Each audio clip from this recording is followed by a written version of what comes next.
नमस्कार दोस्तों, मैं अर्जुन आपका स्वागत करता हूँ स्टेप बाय अर्जुन के यूट्यूब चैनल में। तो दोस्तों आज की हमारी क्लास है भारत की नदियों के बारे में जो है दोस्तों आज की हमारी दूसरी क्लास है। तो दोस्तों वीडियो को अंत तक जरूर देखना ताकि सभी क्वेश्चन जो है आपको आसानी से याद हो जाएं। साथ ही दोस्तों अगर आप हमारे चैनल पर पहली बार आए तो हमारे चैनल को भी सब्सक्राइब कर लीजिएगा, साथ ही बेल आइकन को प्रेस कर लीजिएगा ताकि हमारे आने वाले वीडियो का जो है नोटिफिकेशन आप तक पहुँचता रहे। तो चलिए दोस्तों वीडियो को स्टार्ट करते हैं। यानी आज की क्लास में जो है ब्रह्मपुत्र नदी के बारे में जो है जानेंगे, और कल की क्लास में जो है हमने पढ़ा था सिंधु नदी के बारे में जो है पढ़ा था। तो यानी आज की क्लास है हमारी दोस्तों ब्रह्मपुत्र नदी के बारे में जो है जानने वाले हैं आज की क्लास में।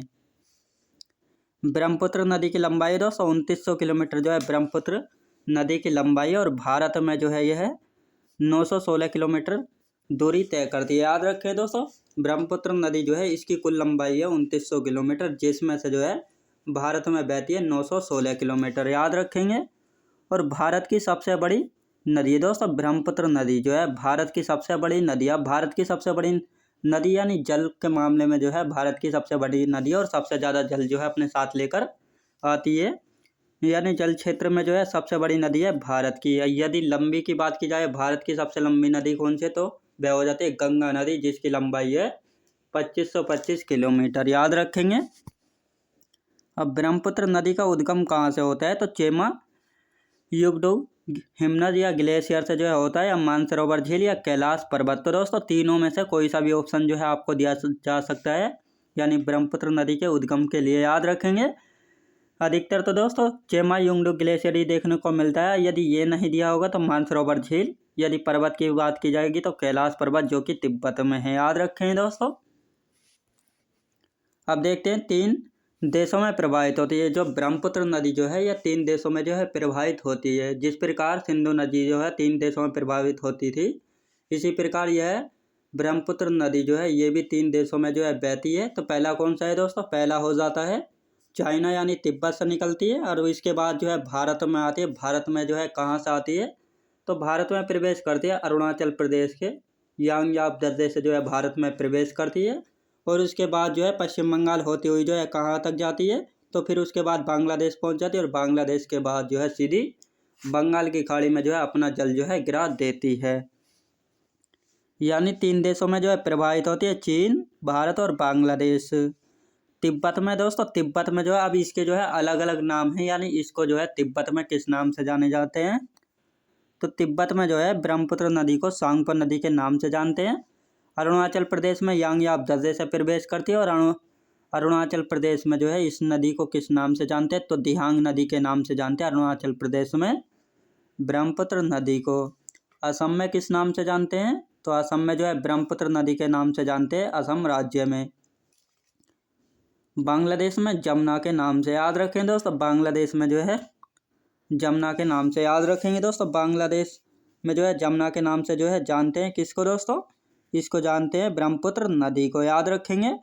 अब ब्रह्मपुत्र नदी के तट पर बसे शहर कौन कौन से, तो दोस्तों असम राज्य के जो है तीन शहर जो है ब्रह्मपुत्र नदी के तट पर बसे हैं। तीन राज्य कौन कौन से हैं, तो पहला डिब्रूगढ़, दूसरा तेजपुर और तीसरा है गुवाहाटी। तो ये तीनों शहर जो है असम राज्य के, और तीनों जो हैं ब्रह्मपुत्र नदी के तट पर जो है बसे हुए हैं। याद रखेंगे।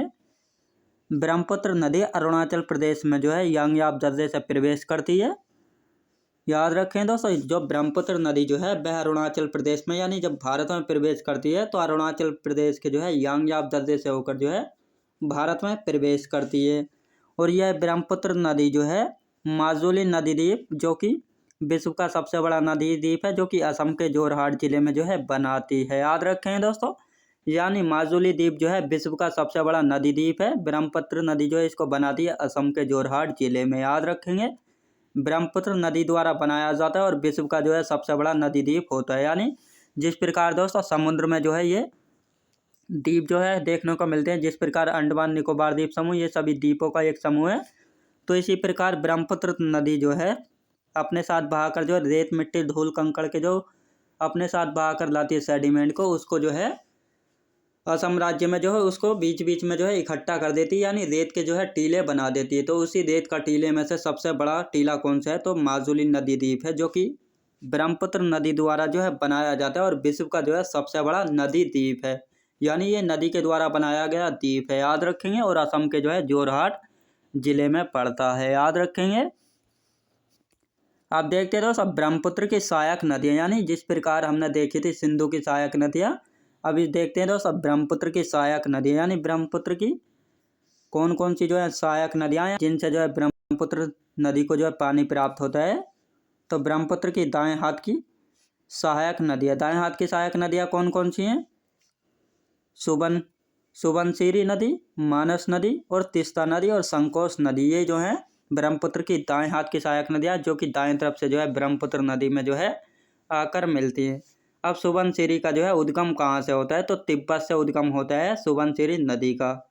मानस नदी का उद्गम कहाँ से होता है दोस्तों? मानस नदी का उद्गम जो है भूटान से होता है। और तीस्ता नदी का उद्गम जो है दोस्तों कहाँ से होता है? सिक्किम से होता है तीस्ता नदी का उद्गम। साथ ही दोस्तों तीस्ता नदी के ऊपर जो है भारत और बांग्लादेश के बीच जो है विवाद रहता है, याद रखेंगे दोस्तों। यानी ये जो तीस्ता नदी है इसके ऊपर जो है भारत और बांग्लादेश के बीच जो है विवाद रहता है और इसका उद्गम जो है सिक्किम राज्य से जो है होता है। संकोश नदी का उद्गम कहाँ से होता है? भूटान से होता है, चेलामू झील से, याद रखें दोस्तों, चेलामू झील से होता है किसका उद्गम? ये होता है संकोश नदी का, याद रखेंगे। ब्रह्मपुत्र के बाएं हाथ की सहायक नदियाँ, याद रखें दोस्तों, ब्रह्मपुत्र की जो है बाएं हाथ की सहायक नदियाँ कौन कौन सी है? तो ब्रह्मपुत्र की बाएं हाथ की सहायक नदियाँ देख लेते हैं। तो एक है दोस्तों धनसिरी जिसका उद्गम होता है नागालैंड से, दूसरी है दिबांग नदी जिसका उद्गम होता है अरुणाचल प्रदेश से, और एक है लोहित नदी जिसका उद्गम होता है अरुणाचल प्रदेश की दिबांग घाटी से जो है इसका उद्गम जो है होता है, याद रखें दोस्तों। यानी धनसिरी जो नदी है इसका उद्गम नागालैंड से होता है, दिबांग नदी का अरुणाचल प्रदेश से, और लोहित नदी का उद्गम जो है अरुणाचल प्रदेश के दिबांग घाटी से जो है होता है, याद रखें दोस्तों। ये थी हमारी ब्रह्मपुत्र नदी। अब देखते हैं गंगा नदी तंत्र, यानी गंगा नदी के बारे में देख लेते हैं। गंगा नदी, तो गंगा नदी की लंबाई कितनी है दोस्तों? गंगा नदी की जो है कुल लंबाई है 2525 किलोमीटर जो है गंगा नदी की कुल लंबाई है। और यह जो है दोस्तों भारत की सबसे लंबी नदी है, भारत की सबसे लंबी नदी है गंगा नदी। भारत की जो है राष्ट्रीय नदी भी है दोस्तों, गंगा जो है भारत की राष्ट्रीय नदी है। अब भारत की राष्ट्रीय नदी जो है गंगा को कब घोषित किया गया था? तो 4 नवंबर 2008 में जो है गंगा नदी को जो है भारत की राष्ट्रीय नदी जो है घोषित किया गया था। जब गंगा को जो है भारत की राष्ट्रीय नदी घोषित किया गया था तो उस समय प्रधानमंत्री कौन थे? तो उस समय जो है प्रधानमंत्री थे मनमोहन सिंह, उस समय प्रधानमंत्री थे।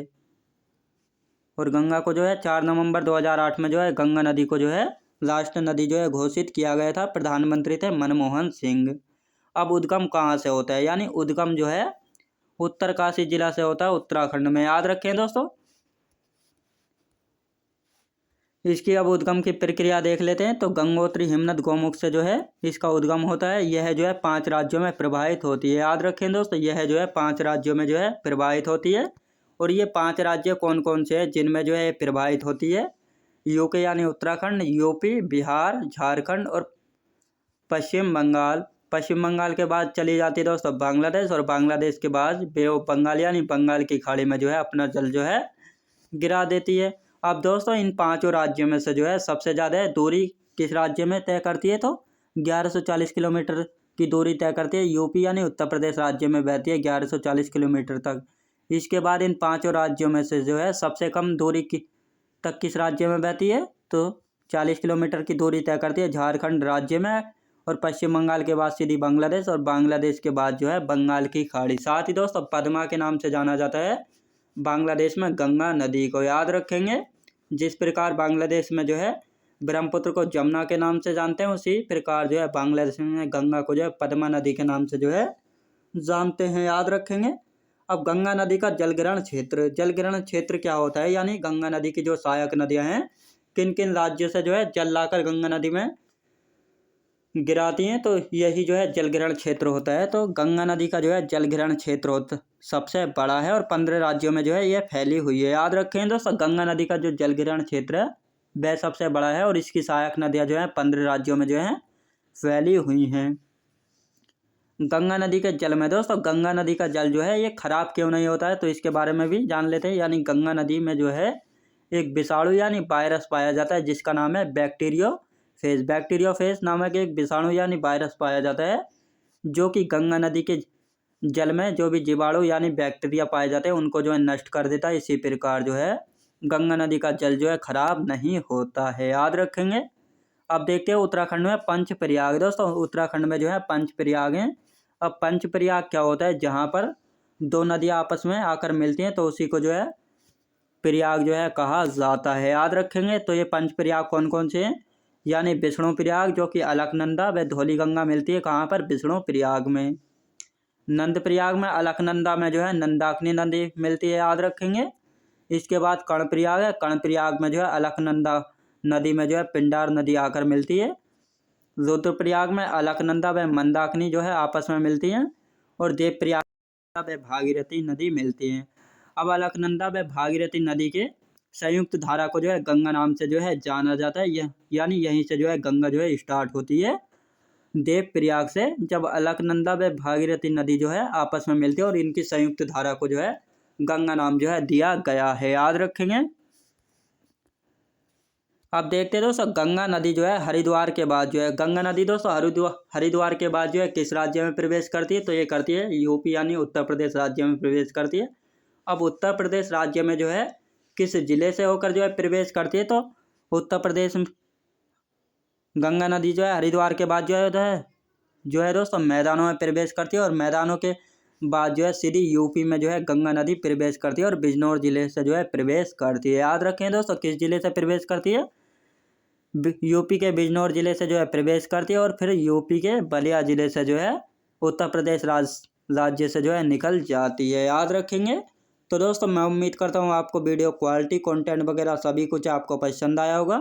पसंद आया तो लाइक शेयर और सब्सक्राइब करना बिल्कुल भी ना भूलें। साथ ही दोस्तों अगर आप हमारे चैनल पर पहली बार आए तो हमारे चैनल को भी सब्सक्राइब कर लीजिएगा, साथ ही बेल आइकन को प्रेस कर लीजिएगा ताकि हमारे आने वाले वीडियो का नोटिफिकेशन जो है आप तक पहुंचता रहे। तो चलिए दोस्तों मिलते हैं नेक्स्ट वीडियोज़ में।